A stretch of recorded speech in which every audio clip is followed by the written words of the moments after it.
a estrutura por fora. Se for possível, a gente pega uma imagem até ali de longe para a gente mostrar essa estrutura que lembra muito um disco voador.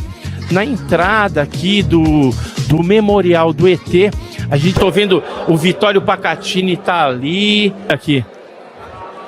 Olha só quem tá aqui, ó. Deixa eu só pegar uma palhinha aqui. Ah, meu Vittorio Pacatini. Que satisfação, meu querido Boaventura. Estamos aqui na inauguração do maior museu de ufologia de toda a América Latina, com o meu parceiro Edson Boaventura, que me ajudou muito desde o início. É um orgulho para a nossa ufologia, é um marco na história da nossa ufologia. Viu, meu companheiro? Tamo aí junto, né?